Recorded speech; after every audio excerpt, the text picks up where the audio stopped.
certainly we take the issue of waste and food waste in particular very seriously.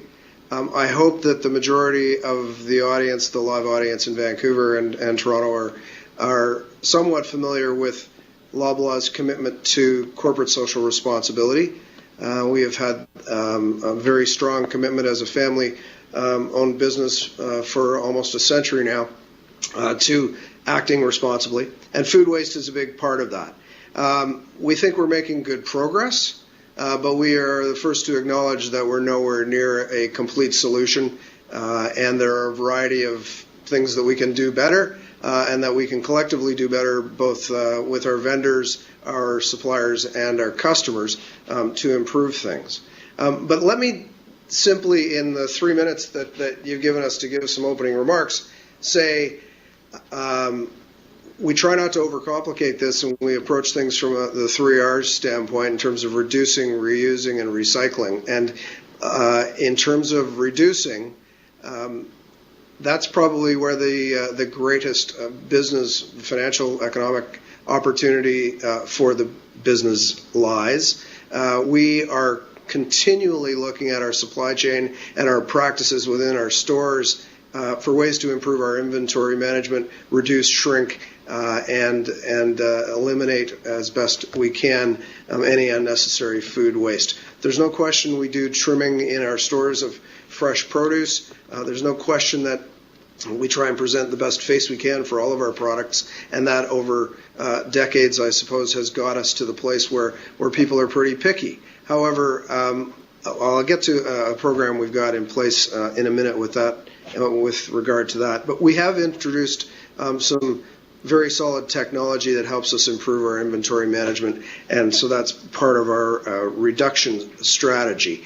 On the reuse side, over the past 4 or 5 years in particular, we have developed very strong relationships with a wide range of food banks in Canada, Food Banks Canada in particular, but a variety of regional organizations, and Second Harvest probably at the forefront of those organizations, to reclaim, reuse what is deemed unsaleable product. And I believe we're up over 300 stores that now have direct interaction with the local food banks. There are challenges in that regard, particularly in terms of maintaining the integrity of the cold food chain and food safety considerations that preclude us at this point from providing some organizations with food, but we're working on that.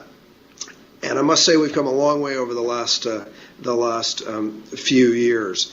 Now I mentioned the presentation of food and how it looks, what state the food is, particularly fresh food. And we've recently, I think some of you are aware, recently introduced a program called Naturally Imperfect, where we were providing product that is blemished, is in fact not perfect, as the name implies. We started with potatoes and apples, and the program has been met with a tremendous response from our customers. I have to say, it didn't replace all of the other perhaps better, less blemished product that are on the shelves as well, but it offers our customers a choice, and the program has been very, very well received.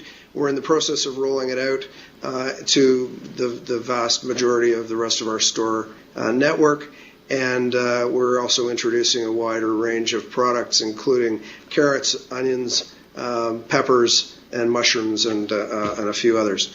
So those types of programs are we think, key to our success. And then on the recycling side, we've certainly established very rigorous targets for all of our banners, and then for all of our regions, even down to the store level. We're measuring the amount of waste that's going out of the back end of our stores. And while we're achieving good results, we've still got a ways to go, certainly, to get to a zero level.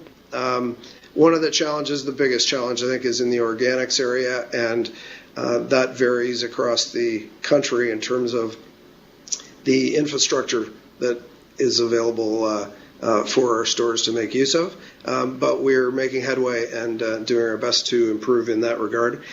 We use a number of individual scientific advisors and business advisors to help us along this journey, and we're very pleased to have Martin there today, because Martin does work with us and has been very helpful in initiating a project to help us reduce shrink in our stores. So hello, Martin. And I think I'll leave it at that by simply saying that I loved what Tristram had to say when he said we all need to play our part, or everyone has a role in this. There certainly, as a central part of this, is a role for supermarkets to play.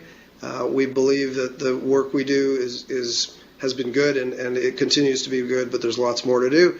And we also believe that there's a major consumer education component to this that we would hold some responsibility for as well, but there are a variety of stakeholders that can contribute to that as well. So I'll leave it at that and leave some time for the others and for questions.